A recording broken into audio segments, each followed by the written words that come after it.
Greetings from Indian Journal of Anaesthesia.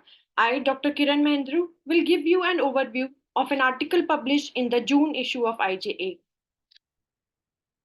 It is a systematic review and meta-analysis on the effect of prophylactic corticosteroids on postoperative neurocognitive dysfunction in adult population. Postoperative neurocognitive dysfunction is common with an incidence of 11 to 51%.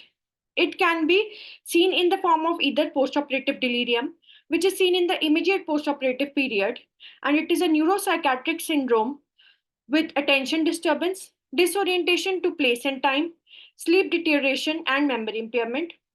Or it can be seen as delayed neurocognitive recovery, which is seen as a new cognitive impairment that develops up to 30 days after full recovery of consciousness from anesthesia. That is, when there has been offset of the pharmacological and physiological effects of the anesthetic agents. Now, there are various risk factors which can lead to postoperative neurocognitive dysfunction in a patient.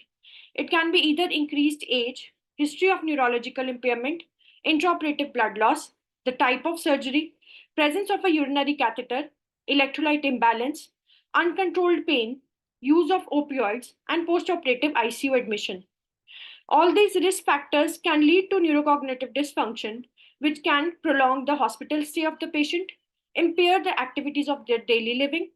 There is a risk of delayed neurocognitive recovery, and this can have negative financial implications on the healthcare.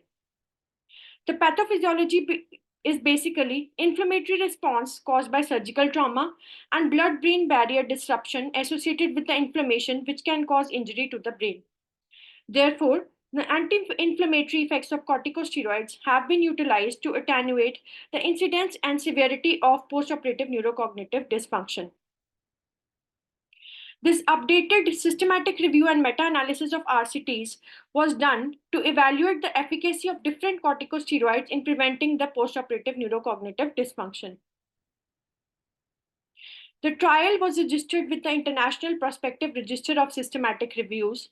It is a systematic review and meta-analysis done on adult patients more than 18 years of age who underwent surgery under anesthesia. The intervention group was the patients who received corticosteroids during the perioperative period, whereas the comparator group was the group with patients who did not receive any corticosteroids. The primary outcome was the incidence of postoperative neurocognitive dysfunction within 1 month, as defined by the trial authors in their respective trials, whereas the secondary outcome was the severity of delirium, use of antipsychotic medications to treat postoperative neurocognitive dysfunction, postoperative infection, all-cause mortality, and hospital length of stay. It was done for a duration of 30 days postoperative period and was done in the perioperative setting. The data was included from PubMed, Embase, Scopus, and Cochrane Central Registers of Control Trial from inception to October 2022, with the mesh terms of cognitive dysfunction or delirium and corticosteroid or dexamethasone or methylprednisolone and postoperative period in various combinations. The eligible studies were reviewed RCTs that compared any corticosteroid with a placebo or no steroid in the perioperative period with the occurrence of postoperative neurocognitive dysfunction in patients getting anesthesia for surgery. The excluded studies were those done in the pediatric patients, animal populations, or non-randomized trials, or in the studies where comparison of two steroids or different doses of same steroids was done without any control arm. Treatment arms were clustered as active if different doses of steroids were compared with the non-active comparator. The trial extracted data of trial design, the publication year and country, number of patients, type of surgery, corticosteroid measured dose and outcomes, the type of control treatment given, mode of intraoperative anesthesia, incidence of delirium, the various scoring systems used for cognitive impairment, severity of delirium, need of antipsychotic medications, post-op infection, length of hospital stay, and mortality. The risk of bias was calculated using updated Cochrane risk of bias tool for randomized trials. The statistical analysis was done using comprehensive meta-analysis version 3.3. Weighted mean differences were used for continuous data and odds ratio was calculated for categorical data.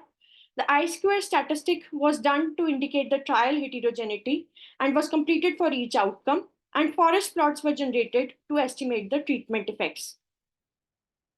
Subgroup analysis was done based on the type of postoperative neurocognitive dysfunction, which is either post-op delirium or delayed neurocognitive recovery, type of surgery, whether cardiac or non-cardiac, and the incidence of postoperative neurocognitive dysfunction.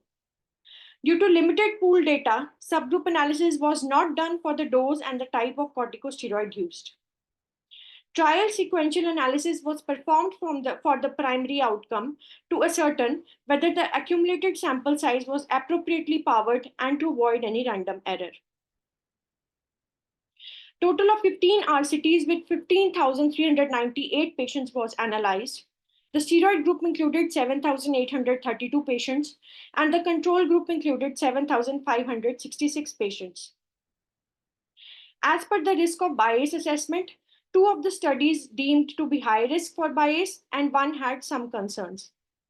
The funnel plot was symmetrical, therefore, there was unlikely that there was any publication bias. Coming to the forest plots for the primary outcome, the incidence of postoperative neurocognitive dysfunction was significantly lower in the steroid group as compared to the control group, thus favoring the use of steroids to prevent postoperative neurocognitive dysfunction.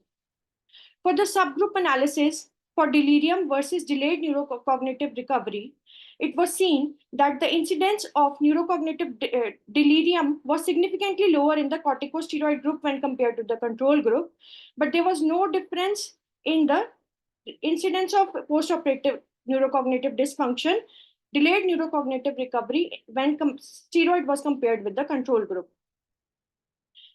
On the subgroup analysis for different type of surgeries, that is cardiac versus non-cardiac, there was no significant difference in the incidence of neurocognitive dysfunction for both the types of surgeries, whether steroid was used or not. Coming to the secondary outcomes, the postoperative use of antipsychotic medication, there was insignificant difference between the 2 groups. The severity of postoperative neurocognitive dysfunction, the scores were lower in the dexamethasone group. The hospital length of stay, there was significant difference with the use of steroids, but there was no increased risk of postoperative infection in the corticosteroid group. And also there was no significant difference in the all-cause 30-day mortality in between the 2 groups. Therefore, there is moderate certainty evidence which suggests that corticosteroids had statistically significant protective effect on postoperative neurocognitive dysfunction. The trial sequential analysis revealed that more RCTs are required to provide a more decisive answer regarding the effect of steroids on postoperative neurocognitive dysfunction. Subgroup analysis reported the prophylactic effect of steroids on delirium prevention is there, but it is not there for delayed neurocognitive recovery. The neurological complications after surgery are attributable to neuroinflammation. Therefore, corticosteroid given before or during the surgery can counter the detrimental effects of the inflammation. As this is a safe drug in single use and has multiple benefits in the perioperative period, the author suggests that effectiveness should be thoroughly explored before ruling out its role in prevention of neurocognitive dysfunction. It impacts the perioperative morbidity and mortality, especially in high-risk patient populations. And this neurocognitive dysfunction has multiple etiology, impacting not only just one pathway. Therefore, a bundled approach should be used where we should target multiple pathways of neurological injury in the perioperative period. And corticosteroids can be one of the components of this bundled approach. Cautious interpretation of conclusion should be done because of limited evidence and heterogeneity in the outcomes, such as the time and dose of dexamethasone given, the type of surgery, the different periods for assessment of neurocognitive dysfunction, the different definitions and evaluation tools for the same. There is lack of a standardized screening criteria for pre-op existence of any neurocognitive dysfunction. And most of the trials did not include patients who were at high risk of developing postoperative neurocognitive dysfunction. Therefore, this meta-analysis revealed statistically significant protective effects of use of corticosteroids on the incidence of postoperative neurocognitive dysfunction. The trial sequential analysis revealed that an adequate effect size was still not achieved. Therefore, further studies should be conducted to confirm the role of commonly used and a relatively safe drug in preventing this neurocognitive dysfunction. Further, RCTs should focus on bundle approaches targeting multiple pathways of neurological injury during the perioperative period and should target the high risk population. Thank you.